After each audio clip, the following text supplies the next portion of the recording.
Muchas gracias, gracias a todos por estar aquí y bueno, que nos pasemos 30 o 40 minutos para mí muy felices porque me encanta hablar de mi trabajo y me gusta mucho mi trabajo.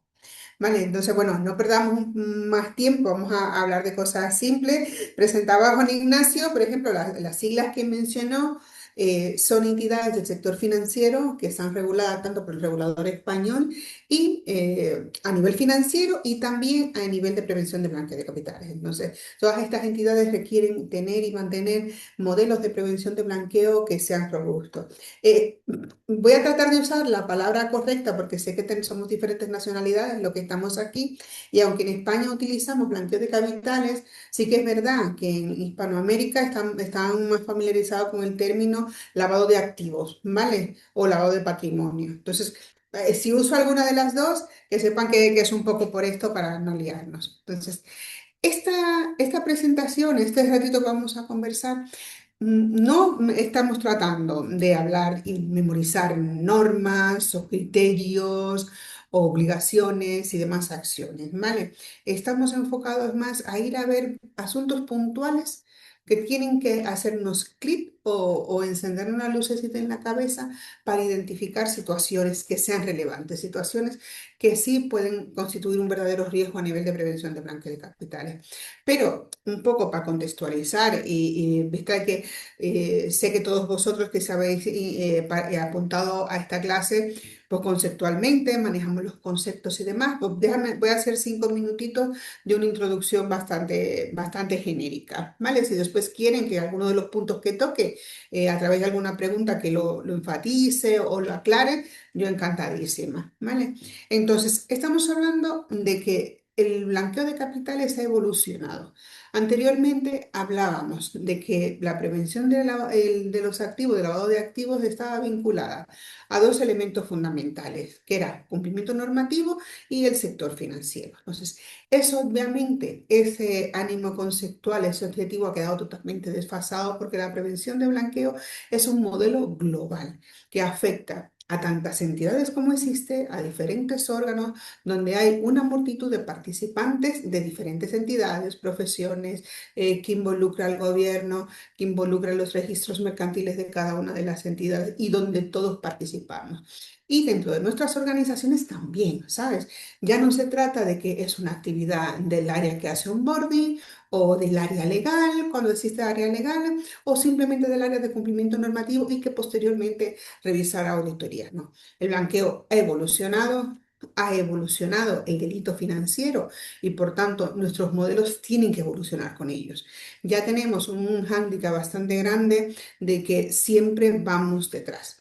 El regulador siempre va detrás, el desarrollo de las normas siempre va detrás del crimen organizado, que tiene recursos ilimitados para poder incurrir en costes extraordinarios, para poder incurrir en una actividad delictiva.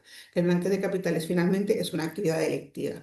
Y en muchos de los países, ya tanto por el modelo anglosajón como por el modelo europeo, no solo constituye una infracción administrativa, sino que también constituye un delito penal.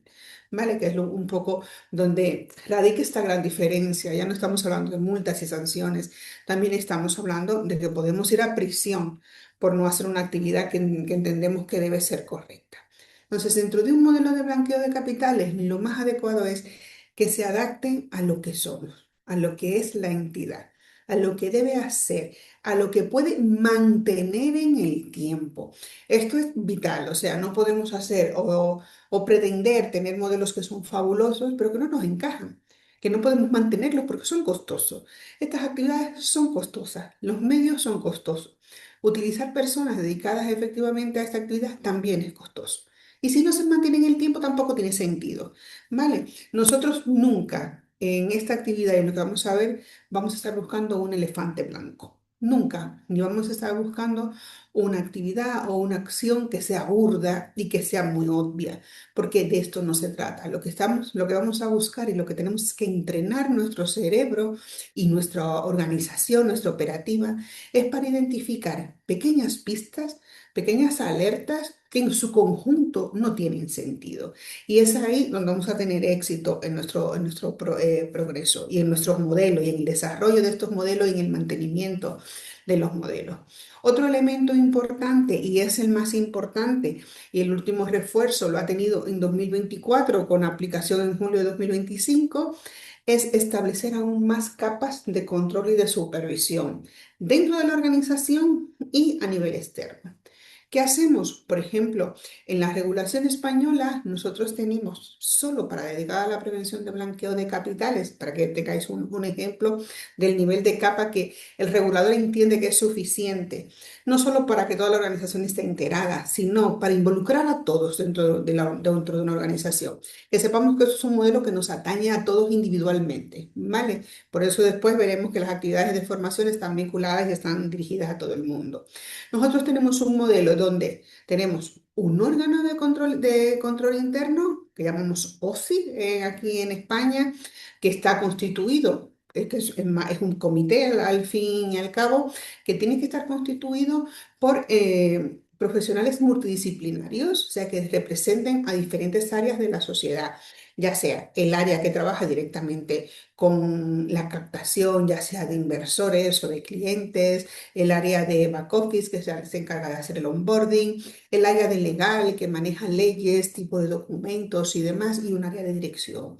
Después tenemos un responsable de la organización que es el interlocutor entre la organización y el regulador, una persona autorizada por este representante para que pueda actuar en su nombre. Posteriormente, dependiendo del volumen y la complejidad de su organización, tenemos lo que se denomina una unidad técnica, que es la que se encarga de revisar de aquí en adelante a todo el mundo como un control previo. ¿Vale? Y posteriormente a estas actividades tenemos desde 2022, conforme a las directrices europeas EVA, un miembro del consejo de administración o un compliance officer. Dependiendo si la organización es muy grande, puede contar con ambas figuras. Y si es muy pequeña, solamente tiene la obligación de nombrar un miembro del consejo de administración. De este modo, el mayor órgano de una entidad nunca podrá alegar ignorancia en aspectos relativos a la prevención de blanqueo de capitales, ¿vale?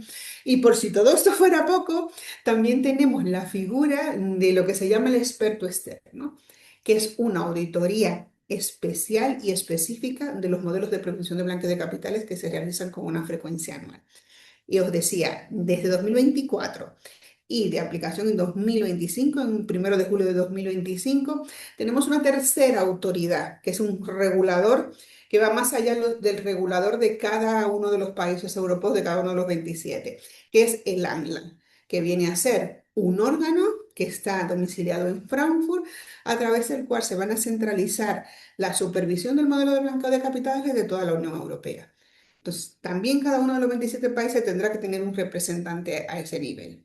Os cuento todo este rollo que dirá esto que tiene que ver conmigo o en mi país esto no se usa porque es excesivo o no es excesivo. La idea es porque dentro de esta actividad de supervisión y de identificar señales, el elemento de escalar al nivel adecuado dentro de la organización es un arma vital. De modo que si yo tengo un supervisor directo y he identificado alguna actividad y no me da una respuesta que me satisfaga o que sea correcta, o esta persona está involucrada dentro de una labor inadecuada, yo pueda escalar al siguiente nivel. Y si el siguiente nivel tampoco me da respuesta, puedo ir al siguiente. Y si ya he agotado todos los trámites dentro de la organización, tengo toda la autoridad de ir fuera, de ir al regulador nacional como al regulador europeo, ¿vale? Hasta que tenga una respuesta adecuada. Es así de contundente que el regulador a nivel europeo pretende que sean los modelos de blanqueo de capitales y que todos los que participan en él estén informados, ¿vale? Entonces, dicho esto, vamos un poco a empezar. Les decía, esto se trata y vamos a estar hablando aquí de identificar señales, de identificar operaciones, situaciones que no son correctas, y juntamente como ha evolucionado el delito financiero y a nivel de todas esas herramientas que ahora están disponibles, que son maravillosas y las usamos para trabajar, pero también se pueden utilizar para otras cosas, ¿cómo podemos identificar señales, escalarla y documentar lo que hemos visto? que esto es de vital importancia. Nosotros no somos detectives, no es nuestra misión, no, aquí no somos policías, no lo somos. Tampoco somos especialistas en todo, no tenemos por qué serlo, pero sí tenemos que estar entrenados para identificar las suficientes señales dentro de una operación que me permite identificar si hay alguna situación incorrecta, si hay alguna situación que no hace sentido. Eso es lo que nos vamos a estar preguntando todo el tiempo mientras dure esta horita, esta conversación. Y es lo que tenemos que estarnos preguntando todo el tiempo cuando estamos analizando un expediente, un alta, una operación en particular o una operación sospechosa. ¿Qué es correcto? ¿Qué me hace sentido? ¿Esto tiene lógica? ¿Se corresponde con lo que yo estoy buscando? ¿O hay tantos pequeños indicios que no me permiten tomar una condición? ¿Vale? Que un expediente esté completo a nivel de toda la documentación que me requiere mi modelo de prevención de blanqueo no implica que la operación sea correcta. Lo que implica que sea correcta es que esté bien contextualizada a nivel de cada uno de mis clientes o de mis inversores. Por eso, ¿cuál es el eje fundamental de la prevención de blanqueo de capitales? Conozca a tu cliente. Tengo que conocer con quién trabajo para saber qué hace, cómo lo hace, cómo está la situación de lo que esa persona o esa entidad hace en el mercado para que me haga sentido. Y si las operaciones que me propone o las actividades que me propone posterior a ese proceso de admisión se siguen correspondiendo con lo que es y con lo que debe ser y cómo ha evolucionado lo que él hace en el mercado, ¿vale? Hay entidades o sectores que de repente pegan un pelotazo, pero lo que yo no puedo tener es una entidad de un determinado sector que tiene un planteamiento lineal o con una sentencia muy mínima que de repente tenga operaciones súper extraordinarias que no se corresponden con su actividad ni con lo que era. ¿Vale? Os vuelvo a decir, no estamos nunca buscando un elefante rojo en medio del salón, eso no va a pasar. Estamos buscando una operación que presenta algún indicio, pero que tiene toda la intención de parecer ordinaria, común y corriente, de modo que pase desapercibida y que pueda burlar todos los controles que tenemos establecidos. Y ya no solo los nuestros, recordemos que las organizaciones es solo un eslabón de todo el modelo de prevención de blanqueo. El modelo la prevención de blanqueo es una actividad global. Y nosotros y los sujetos obligados de la prevención cada vez son más amplios porque son pequeños eslabones dentro del modelo.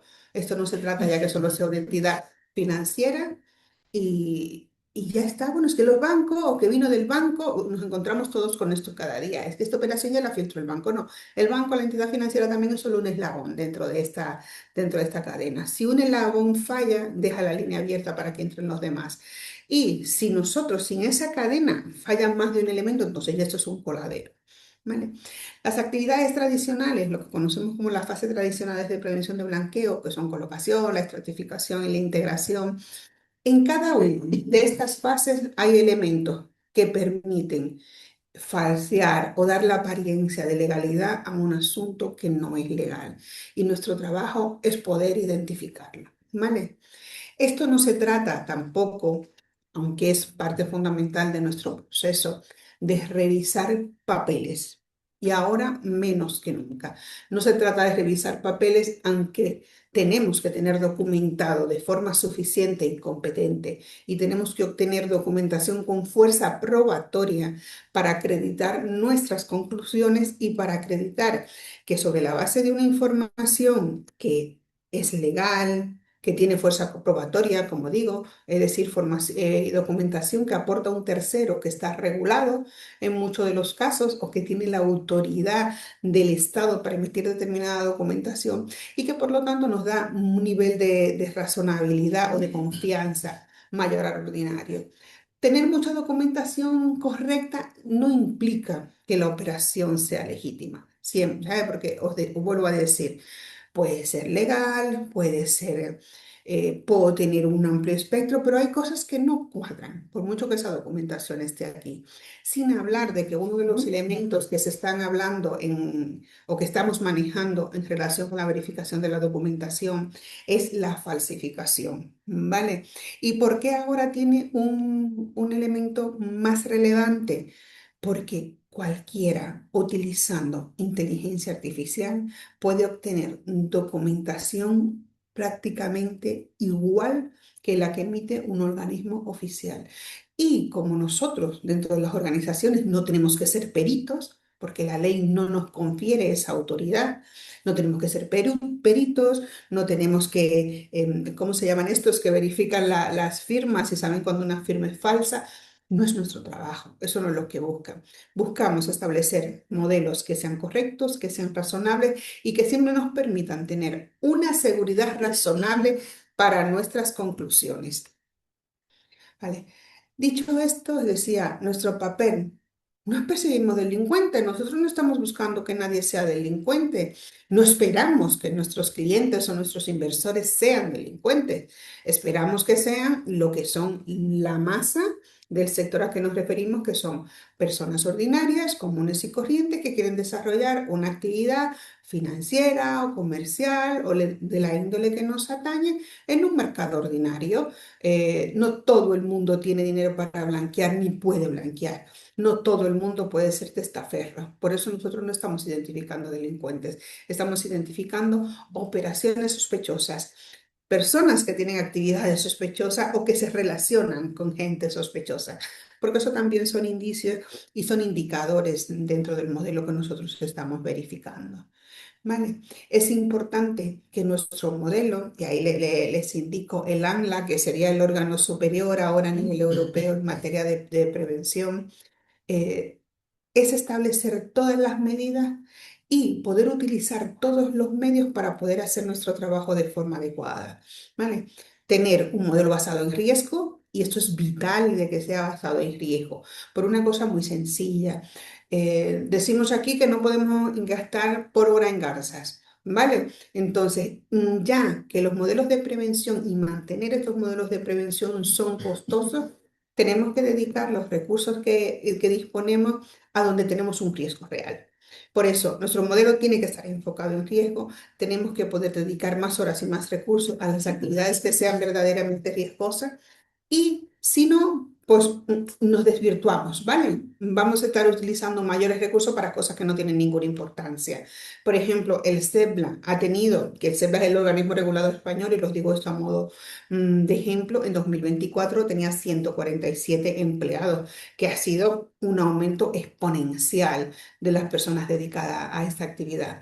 Igual que hemos pasado de 35 a 65 en la unidad de inteligencia financiera, y eso solo para hablar de dos organismos que supervisan actividades delictivas vinculadas al modelo de, a los modelos de prevención dentro de los sistemas financieros. ¿Vale? Entonces, ¿cuál es nuestro problema en este caso? Que estos modelos que estamos implementando no deben limitarse a la 4x4 o la 5x5 que utilizamos en los modelos de riesgo alto, medio alto, medio bajo, no sé cuánto, porque siempre vamos a estar en el mismo punto. ¿Vale? Entonces, tenemos que utilizar elementos que busquen verificar, contrastar, puntualizar y profundizar con operaciones. Parece que generalmente las operaciones podemos agruparla por tipo, por actividad, y obviamente eso nos permite ser más eficientes, pero tenemos que tener un conocimiento que es prácticamente individualizado de con quién estamos, de qué hace y hacia dónde va. ¿Vale? Porque una vez que se nos cuela una operación en una actividad, eso es un coladero. Y hasta que se identifique adecuadamente, podemos ser objeto de estar, de ser el punto de partida a través de que se rompan todos estos eslabones que constituyen el modelo de prevención de blanqueo a nivel global, ¿vale? Y una vez que pasa esto, pues es sumamente difícil y esto acarrea todas las condiciones que mencionamos anteriormente, incluido el delito penal, ¿vale? Que ya no solo es una infracción administrativa, el delito de prevención de blanqueo es un delito penal en la mayoría de países. Nuestros análisis, el análisis de las operaciones de nuestros clientes, de lo que estamos viendo, siempre debe ser multidisciplinario. Tenemos que poder valorar todos los elementos que intervienen, tanto el cliente, cuál es la operación, qué tipo de operación, qué jurisdicciones de riesgo están involucradas dentro de la operación, riesgo o no, están en la zona gris, no están en la zona gris, Algunos modelos o algunas entidades directamente eliminan que se puedan tener operaciones con las zonas grises a nivel del GAFI o jurisdicciones de riesgo o jurisdicciones no cooperantes desde el punto de vista fiscal, como le llamamos de 2023. Sin hablar del origen de los fondos, que es el eje. Nosotros estamos buscando que el origen de los fondos sea lícito, sea legal. Y originalmente esto puede ser así, y después que están ahí, hemos pasado unos controles, pues evidentemente pasamos a hacer otra cosa. Y estos son el foco donde nosotros tenemos que poner el ojo. ¿Qué estamos haciendo? Y después, ¿qué vamos a tirar de cada uno de estos cinco elementos para asegurarnos de que tanto nuestra organización está protegida como nosotros mismos? Ahí voy a hacer un paréntesis y porque hablo dentro de nosotros mismos. Cuando hablamos de que el delito de blanqueo de capital es un delito penal, las organizaciones y los hispanoamericanos que utilizan el modelo anglosajón para gestionar prácticamente la mayoría de sus modelos de control interno, o las corporaciones norteamericanas utilizan el modelo anglosajón para hacer esto, tienen que estar presentes que las entidades establecen modelos que le permitan exculparse como organización. Es básicamente eso, decir, yo he establecido medidas, controles, he puesto herramientas, he entrenado a todo mi personal para que sepan que la organización no admite una acción delictiva. Entonces, por consecuencia, si yo he cometido todos estos pasos y aún se comete una actividad delictiva, la organización puede quedar exenta, ya hablando a nivel legal, y que la responsabilidad recaiga sobre la persona que autorizó, revisó o supervisó una operación con anomalías que violan ese modelo. Por eso yo hablo de proteger a la sociedad, a las organizaciones y de protegernos a nosotros mismos, como no puede ser de otro modo. Entonces, todos los modelos enfatizan en buscar medidas de diligencia debida, las medidas simplificadas, las medidas normales y las medidas reforzadas, ¿vale? Eh, no podemos encasillarnos tampoco en esto, por eso esto trata de tener algo estandarizado, pero que podamos pensar de un modo amplio, ¿vale? Y que las personas responsables de hacer esa actividad no se encasillen, no hagan checklist, no vean documentación, porque sí, yo tengo que identificar, sí, pero tengo que entender. Más que identificar, tengo que entender. Necesito entender qué hace, cómo lo hace, por qué lo hace y qué finalidad persigue. Eso es lo que quiero ver. Y después, déjame obtener información o evidencia, que no siempre tiene que ser documental, para que todo esto que he identificado y que he logrado entender, vamos a contractarlo, ¿vale? Vamos a tener ese perfil donde yo puedo unir todos los lazos y me siguen haciendo sentido. Y posteriormente, esa actividad no permanece fría en el tiempo, ni las personas, ni las organizaciones, ni las leyes, ni las circunstancias de cada cual son estáticas en el tiempo. Por eso tenemos que monitorizarlo. Y entramos en el proceso del seguimiento continuo de la relación de negocio, porque una de las alertas más relevantes es dejar expedientes estancados sin monitorizar en el transcurso del tiempo. ¿Por qué? Porque es muy fácil inicialmente introducirnos dentro del sistema financiero con una actividad lícita y una actividad legal, verificable, que has podido contactar perfectamente y evolucionar a una vez. Ya tengo confianza, ya conozco a los miembros de la organización, tengo muchísimas operaciones que son tan legales y tan ordinarias que es que cruzan todos los controles. Por lo tanto, si en algún momento se levanta una pequeña banderilla roja o una pistilla por ahí inadecuada, pues a lo mejor lo pase de largo, porque es que se trata de un cliente muy fiable. Y es ahí donde empiezan los problemas y donde los modelos empiezan a hacer aguas. ¿Vale? Hay señales, hay elementos, estos elementos como les decía, tienen que despertarnos el clic, tienen que hacernos clic en la cabeza, tienen que levantarnos ese ojo avisor que diga, algo no está bien, algo no es ordinaria.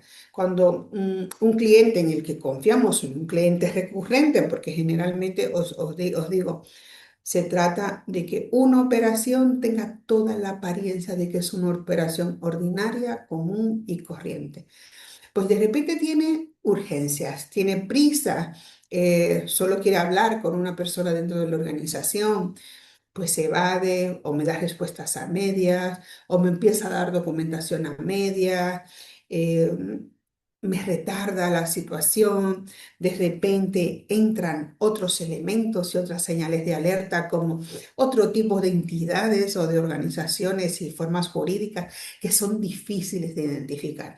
Los trust y los holding a nivel europeo son entidades de alto riesgo per se.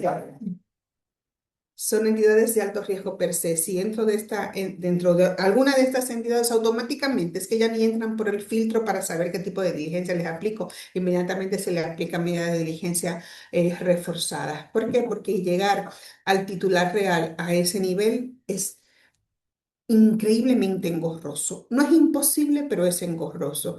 Depende del país donde esté, alguna de estas entidades es que se pueden diluir tanto que no podemos llegar a ellos. ¿Vale? Pues eso es lo que nosotros tenemos que perseguir y es lo que tenemos que tener esa lógica económica también de la actividad. Recuerden de que cuando hablamos hace dos diapositivas, de que tengo que entender lo que hace. ¿Por qué? Porque si yo entiendo lo que hace, tengo preguntas lógicas a nivel económico. ¿Qué haces tú? ¿Cómo está esto en el mercado? Por eso en los comités de control interno en materia de prevención de blanqueo, uno de sus miembros per se son los miembros de las unidades de riesgo de las diferentes entidades.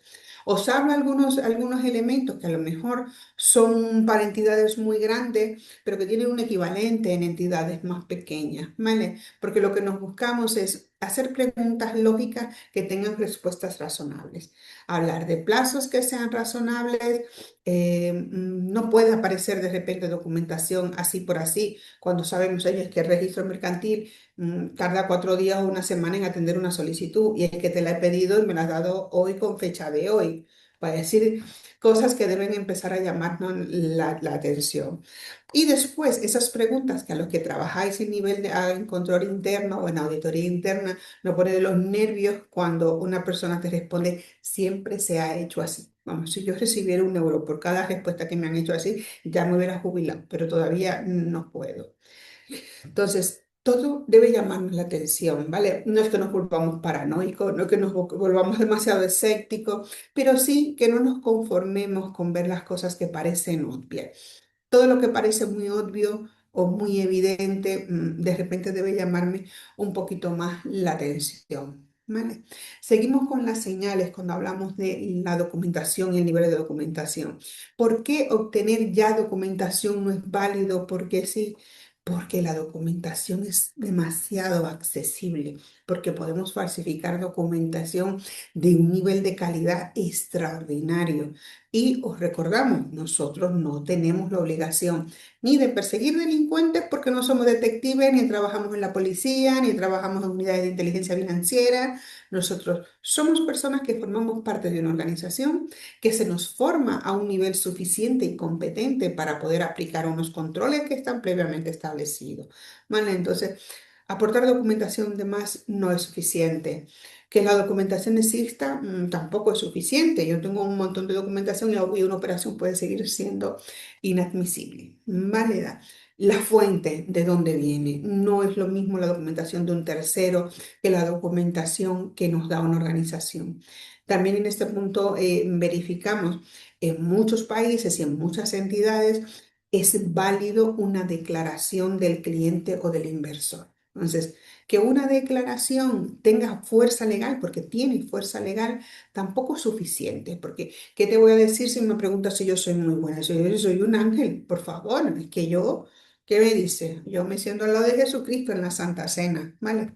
Tenemos que verificar documentación actual, su contenido, qué tan fiable es, ¿vale? Os voy a hacer una anécdota muy pequeñita de algo que todos tenemos, pero como es tan común, yo creo que las personas no nos damos cuenta, y es el DNI español.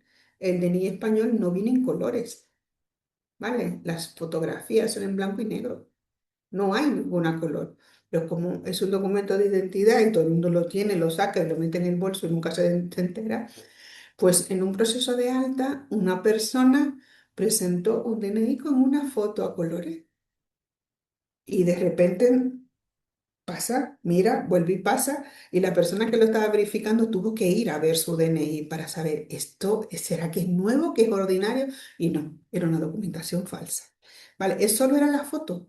El resto del documento, los números de identificación, la marca de agua era legible, tenía toda la apariencia de legalidad. Y un elemento tan pequeño como ver en el fondo un fondo que no era gris, sino que estaba en color, ya es un elemento que te permite hacer, vamos, automáticamente denunciamos esa actividad del CEPRA porque obviamente es una actividad delictiva.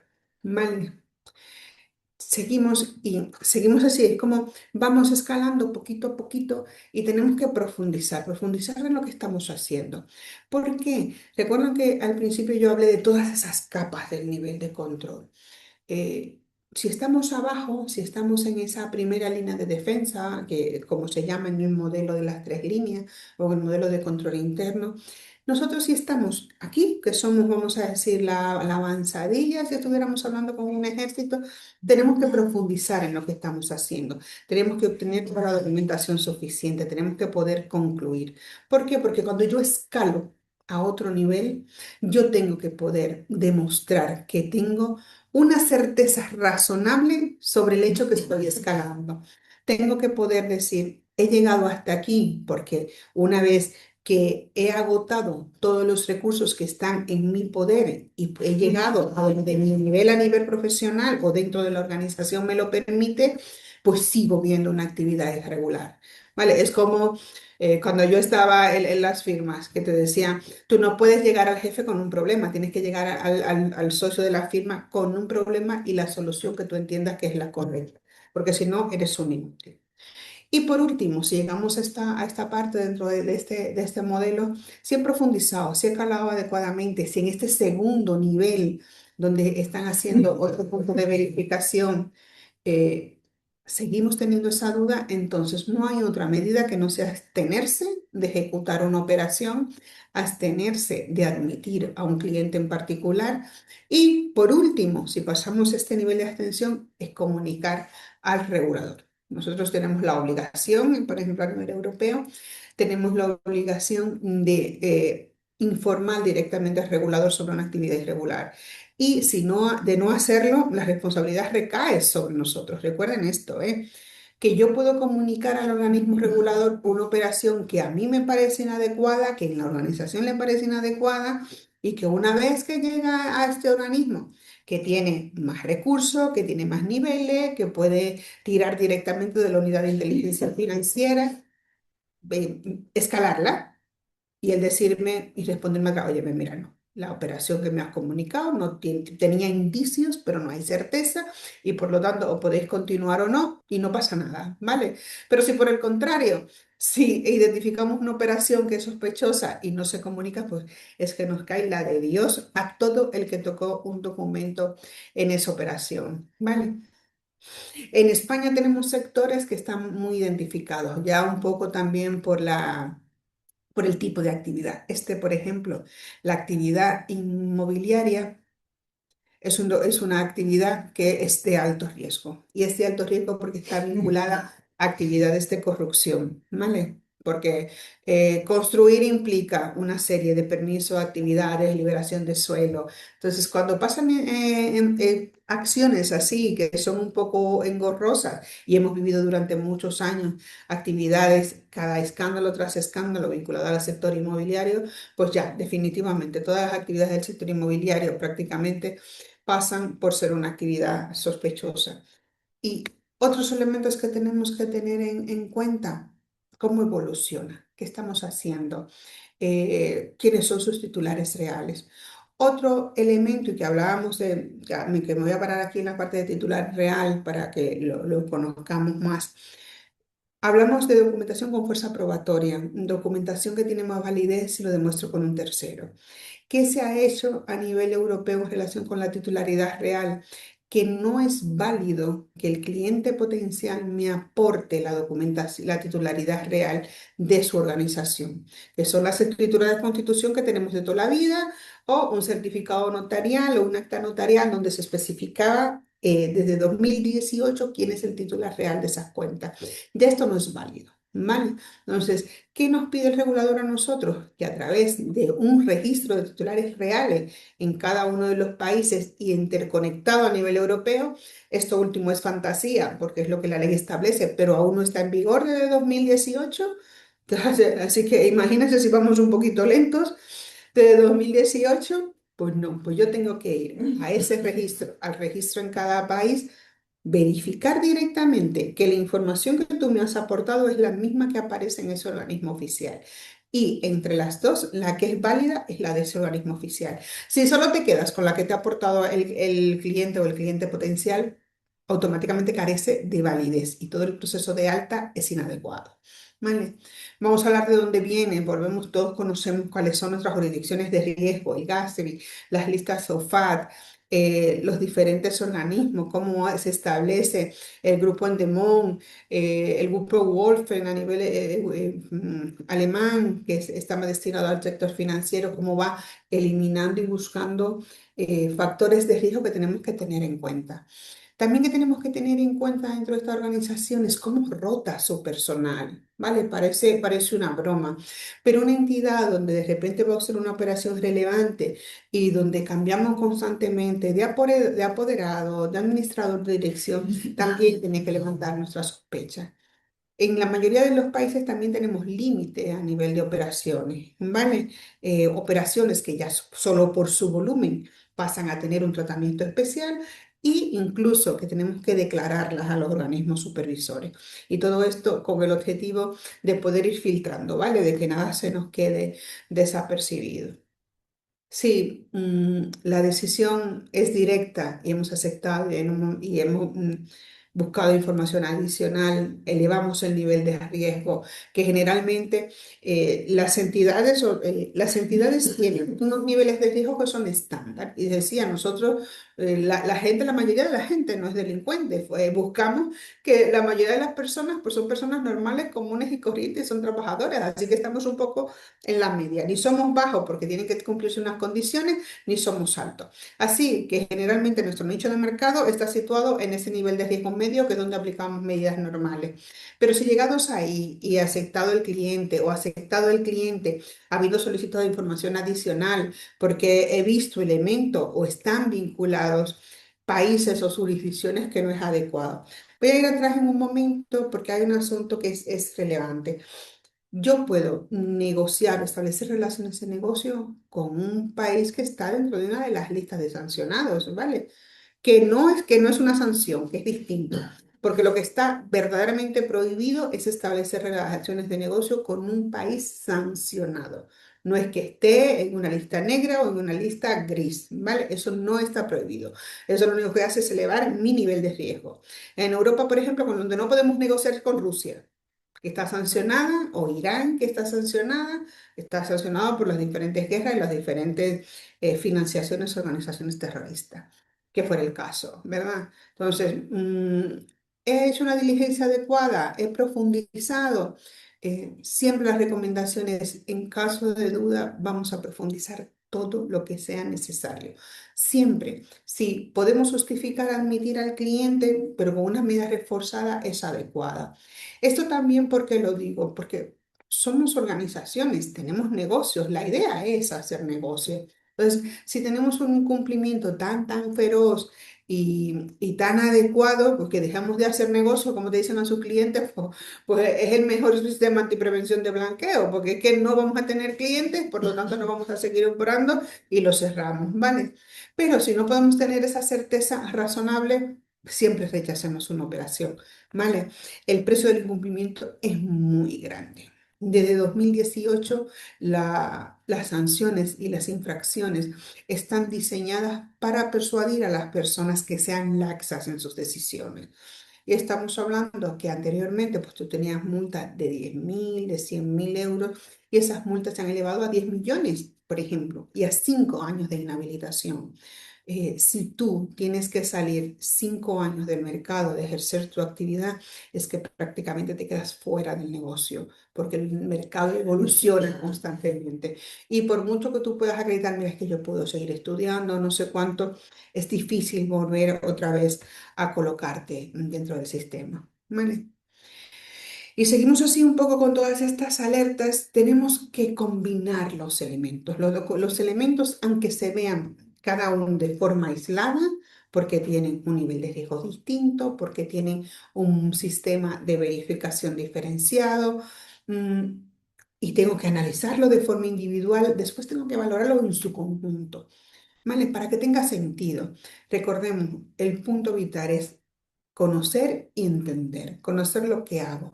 Por lo tanto, cuando yo conozco, aunque una jurisdicción de riesgo sea un punto relevante, pero cuando yo conozco que es que mi cliente de forma tradicional, su objetivo de constitución es negociar con países que se encuentran en jurisdicciones de riesgo, pues eso no es un elemento diferenciador. Que en algún momento puedo tener una operación que tenga prisa, obviamente, en algún momento de toda organización, pues hay una operación que requiere prisa, porque sí, porque estamos en el momento, porque se adelanta una subasta o por lo que pase. Pero esto no puede ser una constante, jamás puede ser una constante, porque de lo contrario, pues una excepción, si se repite más de una vez, ya es práctica. Y eso tampoco tiene sentido. Nosotros tenemos la obligación ética y regulatoria en todo momento de solicitar cuanta información necesitemos, ¿vale? Recuerden que decíamos que la documentación por sí misma no tiene, no es lo vital, no estamos buscando, mira, déjame hacer un tocho así de documentos, tener un binder súper enorme con documentación y yo presiento esto, porque si tienes un binder así, la información no vale nada, pues tú lo has perdido el tiempo y tienes gente leyendo muchas hojas para nada. Pero sí tenemos que analizar y ver qué información solicitamos, información que sea vital para tomar una decisión, información que sea coherente, información que sea adecuada, información que sea suficiente, información que sea trazable, que pueda ser trazable con un tercero y que aún así pueda mantener todo el sentido del mundo, ¿vale? Entonces, ya hemos analizado todo esto, hemos solicitado lo que hemos necesitado, tenemos que documentarlo. Aquí sí vamos a actuar un poquito como detective. ¿Por qué? Porque a nivel de prevención de blanqueo tenemos la continuidad de las operaciones, ¿verdad? Por ejemplo, para que tengáis un ejemplo, nosotros no podemos destruir documentación vinculada a la prevención de blanqueo hasta transcurrir 10 años a la terminación de la relación de negocios. O sea que si yo termino la relación de negocios hoy con un cliente, hasta 2036 no podría destruir ninguna documentación relacionada con la prevención de blanqueo de capitales. 10 años. Y si en esos 10 años siquiera se puso en contacto conmigo una vez o tenía la intención de realizar una operación, el tiempo empieza a contarle. Entonces, tenemos que documentar las cosas de forma suficiente. ¿Cuáles son los hechos? ¿Qué falta? ¿Cuál es el riesgo la que tengo? ¿Qué medida hemos utilizado? Porque a lo mejor las medidas que hemos utilizado para identificar o para descartar una operación no son las más adecuadas. Y si documentamos cuáles son, pues ese tercero que escalamos, pues puede ver una grieta y decir, mira, el problema es que tú estás buscando pues una norma a través de una medida, estás buscando obtener una seguridad razonable a través de un medio que no es el adecuado. Y después nuestras conclusiones que estén bien fundamentadas, que estén bien adecuadas, que permitan, que le permitan a un tercero llegar a la misma conclusión que hemos llegado nosotros con las informaciones que tenemos o con las evidencias que hemos podido obtener en el transcurso del tiempo. ¿Vale? Nuestros errores habituales y que son parte de esos galles de todo el proceso que el formalismo, ¿vale? No nos centrémonos, sí, hay que controlar, hay que tener formalidades, hay que cumplir con los protocolos de actuación, que los protocolos existen por algún medio, ¿vale? Los protocolos no existen por nada, existen por prueba de ensayo y error. Pero os digo, no se trata de ponernos siempre las orejeras aquí de caballo o de burro y mirar hacia un solo punto. Claro que no. Los controles existen, se cambian, se modifican, se toman decisiones, tenemos circunstancias que cambian en el tiempo, incluso de nuestros empleados internamente, que yo puedo tener la persona más honesta y más adecuada hoy. Y si sus circunstancias cambian mañana, pues una persona que fácilmente tentar, se puede tentar, por decirlo así. La inercia, la inercia, tener documentación o valorar y evaluar un cliente que inicialmente le aplicamos todas las medidas adecuadas, un cliente que estuvo muy bien, que podemos admitirlo y lo dejamos varado en el tiempo y no lo volvemos a tocar y tenemos documentación antiquísima y no hemos refrescado, no sé quién es ya un cliente después que tiene 5 años haciendo una actividad, si yo no lo he vuelto a tocar, pues no sé ni dónde está. O sea, no sé si verdaderamente ha evolucionado, si tiene sentido lo que hace o lo que deja de hacer. Vamos. Eh, esa falta de escalado, recuerdo, nosotros no tenemos que ser especialistas. Incluso dentro de los modelos de prevención de blanqueo de capitales se establecen niveles de formación diferenciados para que la persona que tiene mayor responsabilidad tenga mayor conocimiento. Parece que es algo pues, discriminatorio y no lo es, porque es muy sencillo. Recuerdan que lo primero que le dije es que los modelos de prevención de blanqueo de capitales son costosos. Son costosos porque implican recursos, herramientas, personal y que se puedan mantener en el tiempo. Entonces, yo no puedo tener y las organizaciones no pueden entrenar a 20 especialistas en prevención de blanqueo de capitales, pero sí es factible que puedan entrenar al representante, a uno o a dos. Por lo tanto, la persona que está aquí abajo tiene un nivel de conocimiento y si transfiere lo que está viendo, ese nivel de conocimiento, el escalado, se supone que esa persona a la que escala tiene un conocimiento adicional y por tanto va a poder ver lo que en esta primera línea no ha podido ver o si no lo ha podido ver, lo ha interpretado de una forma errónea porque no tiene todas las herramientas para concluir adecuadamente. Y siempre tener poca evidencia, ¿vale? Esto es como un crimen. La evidencia determina nuestras conclusiones, pero evidencia que valga la pena, no documentación porque sí. Así no tiene sentido.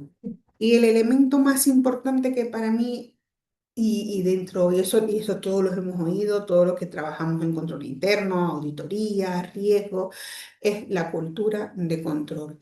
Cuando las organizaciones están seguras de que hay procedimientos claros, que hay medidas claras, que no hay represalias, que hay incentivos para hacer las cosas bien, las personas no se atreven a hacer actividades irregulares, no se prestan a eso.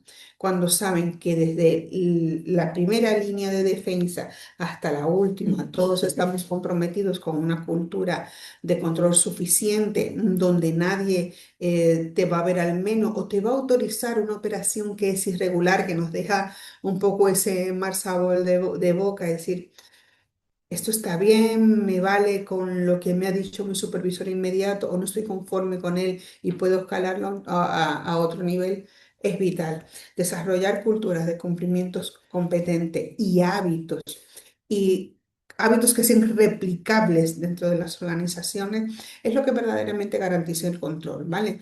Si tú tienes un policía, lo puedes burlar. Si tienes dos, también, incluso cinco, pero 200 ya es más difícil. Y dentro de las organizaciones, todos somos ese pequeño policía que está velando por cumplir los controles que se han establecido adecuadamente. Entonces, ideas que nosotros tenemos que tener claras, que tenemos que llevarnos, es no confundir, de verdad, y lo voy a leer literalmente porque es así, no confundir documentación con legitimidad y menos ahora. Estamos en el momento en que la documentación es que no representa verdaderamente nada relevante, ¿vale? No es que la documentación falsa no existiera anteriormente, claro que sí, claro que existía, claro, pero ¿cuántos de nosotros conocemos un falsificador? Pues yo no ni conozco ninguno, pero existían y sé que existían. Y conozco, por ejemplo, si ves mi currículum, en mi época de City, cuando yo entré a City, hace ya muchos años, eh, en el training inicial, pues había uno de los elementos que nos ponían para que vean qué tan difícil es hacer el cumplimiento y cómo nosotros éramos responsables.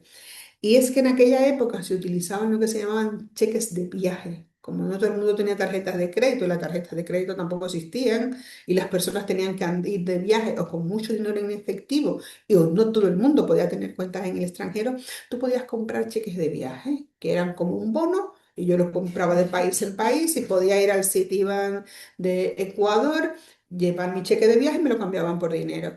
Pues había un falsificador que era tan perfecto la falsificación de los cheques de viaje que hacía de Citigroup que Citigroup tuvo que llevar un acuerdo con él y contratarlo, básicamente. Decía, te vamos a pagar para que tú dejes de falsificar estos cheques viajeros, porque no podemos identificar cuál es el tuyo y cuál es el nuestro. ¿Vale? Por eso, documentación no es igual a legitimidad. Personas como ese señor, pues no habrá muchas, pero es que ahora cualquiera con un buen ordenador puede hacer barbaridades. Vale, vamos a hacer preguntas antes de cerrar un expediente que estemos analizando.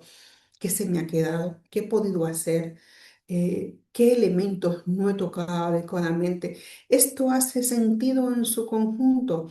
¿Estoy hablando de una situación irregular o que pueda dar la impresión de que es irregular y el resto es coherente? O a lo mejor es que estoy paranoica, pero vamos a hacernos preguntas. Vamos a hacernos preguntas y si tenemos las respuestas adecuadas, vamos a tener la certeza de que lo que estamos haciendo ha sido adecuada. Así como tenemos señales individuales, generalmente cuando hay una operación que es relevante y está vinculada al blanqueo de capitales, no hay una señal. Hay muchas señales, pero señales que son pequeñitas, que hemos ido en el tiempo y que de hecho en alguna ocasión, en alguna otra operación, la pasamos desapercibida. Y es como si nos estuvieran probando. Mira, pues inicialmente dejo esto, lo dejo caer, pasa burla el control y doy un pasito más hasta que de repente tengo una organización o una persona que está constantemente vulnerando nuestros modelos, ¿vale? El contexto siempre tiene que encajar. No somos personas aisladas, las cosas hacen sentido, hacen sentido. La gente no hereda propiedades todos los días porque, no sé, realmente no tenemos tantos familiares importantes. Por eso, operaciones extraordinarias sí existen, muchas operaciones extraordinarias de forma consistente ya no existen, o no deben existir porque no tienen sentido, ni contextualmente tienen fundamento, ¿vale? Y que seamos razonables. Vamos a decir una frase muy trillada, es que el sentido común es el menos común de los sentidos, pero es así.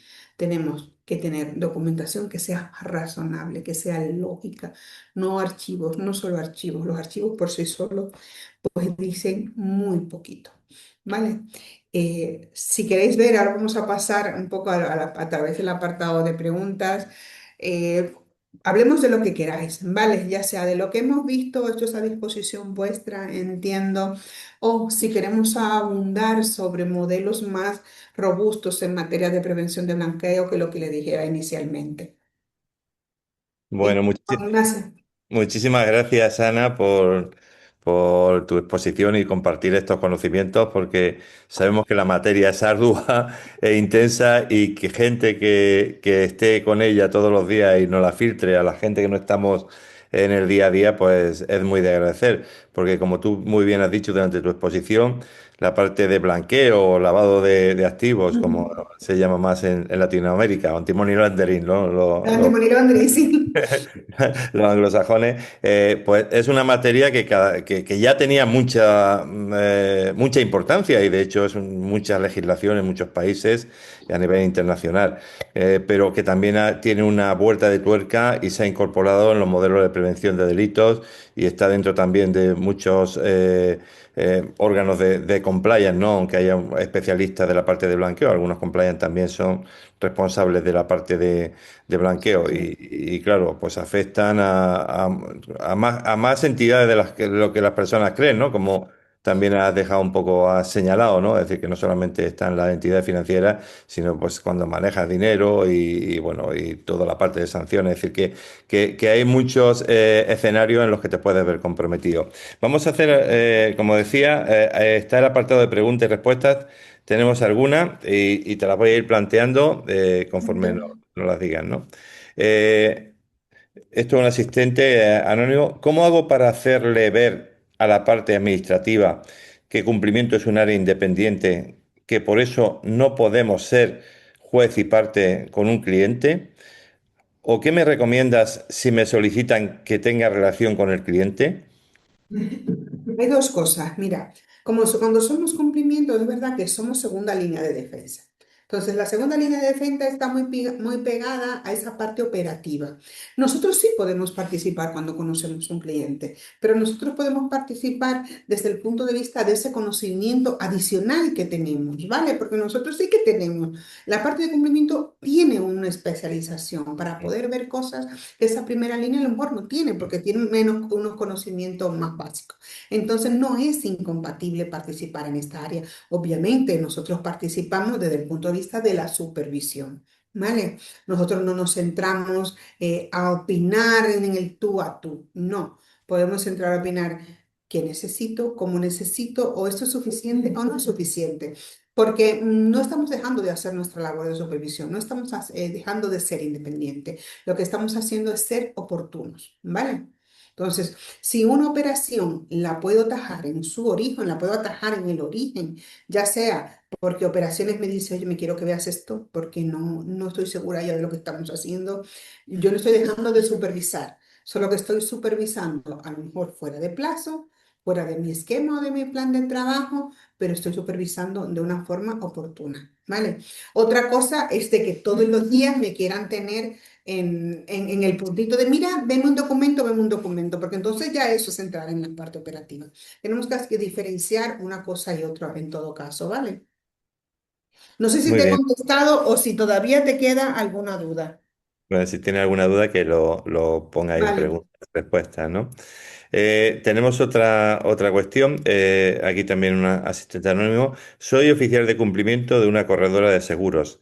Ujú. El cual me gustaría saber de la importancia del KYC o KYE, ¿no? Ujú. Que lo has comentado, pero bueno, pues si puedes comentarlo tú ahora. Ok, mira, en el sector asegurador tenemos diferentes vertientes, ¿vale? Las entidades aseguradoras son sujetos obligados de prevención de blanqueo de capitales per se, porque se blanquea dinero a través de las entidades aseguradoras, ¿vale? Solo que tienen otra mecánica. ¿Cuál es la diferencia? Que hay cierto tipo de seguros y ciertos importes. Os recuerdo que yo le decía que ya la ley establece ciertos límites, de modo que sea razonable o no invertir un tiempo en hacer un due diligence o una verificación de conocimiento de cliente. En España, por ejemplo, las operaciones de seguros que están por debajo de los 100 euros no se verifican. Es como que aplicamos las medidas simplificadas a nivel más básico. Entiéndase, obtener el documento de identidad de esa persona, obtener una cuenta bancaria a través de la cual ejercerá las operaciones y que esas cuentas bancarias estén domiciliadas en el territorio español o provengan del ámbito económico europeo. Pero sí, las compañías de seguros en operaciones, sobre todo seguros de ahorro que puedan liquidarse de forma anticipada, seguros de inversión, que también utilizamos mucho esa figura en el sistema europeo, sí tienen que tener procedimientos de KYC suficientes y competentes, porque tengo que saber de dónde vienes, de dónde vas a invertir esa parte, que finalmente es una inversión, es un ahorro como cualquier otro, y sobre todo, porque de eso dependerá si hago un rescate o no. En el momento en que hacemos un rescate, también incluye la verificación del cumplimiento de todas esas obligaciones, porque ¿por qué vas a hacer un rescate si lo haces antes de tiempo, de forma programada? Si el rescate implica que puedes perder una parte importante de la inversión que has estado haciendo y no te importa, eso también llama mucho la atención en todos estos modelos. Entonces, los sistemas de prevención de las entidades aseguradoras están desarrollados en función del volumen de negocio y del tipo de producto que estén vendiendo, que estén asegurando, sobre todo productos de ahorro, productos de inversión y pensiones, que también entran dentro del concepto de prevención de blanqueo y a través de los cuales se blanquea mucho dinero, ¿vale? Solo que no es la parte más cómoda, pero es un medio. Recuerden que lo que buscan estas entidades es colarse por algún sitio que yo me pueda colar y por lo tanto pueda darle apariencia de legalidad a una operación ilegal, es suficiente. Muchas gracias, Ana. Vamos a hacer la última pregunta para ajustarnos también al tiempo establecido. Nos la hace Kerly Ramos. ¿Qué recomendaciones nos puede brindar para la implementación de este modelo dentro de la empresa? Recientemente vamos a controlar esto. Sí, ¿por dónde puede empezar?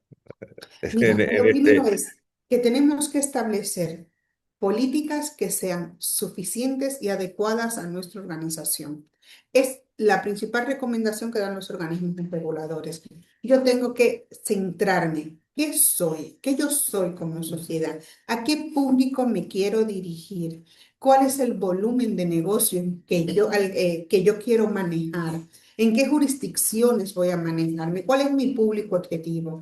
Estas vertientes nosotras la valoramos en un documento que se llama análisis de riesgo y que es la documentación previa a establecer políticas y procedimientos. ¿Por qué? Porque no es lo mismo establecer modelos de negocios cuando yo tengo productos donde pueden participar niños, por ejemplo, donde yo puedo tener cuentas de ahorro para niños o donde yo no admita personas que tengan más de 70 años, que eso también pasa en los modelos. No es lo mismo tener un modelo que esté limitado al ámbito económico a España, por decir algo así, o que no salga del espacio económico europeo, sino que esté más abierto. ¿Por qué? Porque si yo estoy dentro del marco económico europeo, que tenemos las mismas normas en materia de prevención de blanqueo de capitales, tengo menos riesgos. ¿Vale? Entonces, hacer un análisis de riesgo coherente, verificando qué soy, a dónde estoy dirigido, qué quiero conseguir. Después vamos a establecer normas claras. Tengo que establecer normas claras. Hay clientes que están exceptuados de verificación o de hacerle este KYC o de hacerle due diligence. Y si están exceptuados, ¿por qué? Déjame documentar las razones por las que tú entiendes que hay cierto tipo de clientes que no tienen que cumplir esta obligación. Si voy a aceptar clientes de alto riesgo, no. Si quiero arriesgarme y aceptar clientes que vivan o tengan negocios en jurisdicciones de riesgo o países no cooperantes, lo que implicaría que las medidas que aplico para este tipo de clientes son reforzadas directamente, ¿vale? Entonces, voy por niveles y después, ¿qué tanto necesito? ¿Qué tanta gente necesito para hacer esto? ¿Necesito una herramienta? Puedo hacerlo de forma manual a través de formularios, tablas dinámicas, hojas Excel, utilizando la inteligencia artificial, que está prohibido en Europa utilizar la inteligencia artificial en sustitución de las personas para establecer o determinar la admisión de un cliente, ¿eh? Tiene siempre que tener un check humano al final. Entonces, ve agotando todos esos elementos, sitúate dónde estás. Y como siempre os lo digo, ningún regulador os va a sacar los colores si establecemos modelos que podemos ejecutar. Si yo digo que voy a hacer un KYC y es de forma manual, con determinados aspectos, lo hago. Lo que no puedo decir es que voy a utilizar una herramienta de la leche y después es que no hay herramienta, no hay cruces de listas, no hay actividades de verificación con un tercero del origen de los fondos, ¿vale? Lo que digo que hago, lo hago y del modo en que lo hago. Y después lo hago acorde a mi naturaleza, a mi público objetivo y al mercado donde yo quiero operar en todo momento. ¿Vale? Pues muchísimas gracias, Ana. Bueno, te dan las gracias y excelente posición, etcétera, etcétera. Yo también hay algunas preguntas que nos suelen hacer. Es que tanto en las próximas semanas, pues cargaré, bueno, a lo largo de la semana, Ujú. cargaremos la presentación y todo esto para que tengan disponible dentro del énfasis de que tenemos en la asociación ICPF de Totalmente. compartir buenas prácticas y buenos conocimientos. Así que Bien, y si muchísimas me gracias. queréis escribir por LinkedIn o a través del instituto, háganlo. Y si tenéis preguntas más concretas o les surge alguna otra duda en algún momento o algún caso, yo con mucho gusto lo atiendo, comentamos lo que haga falta.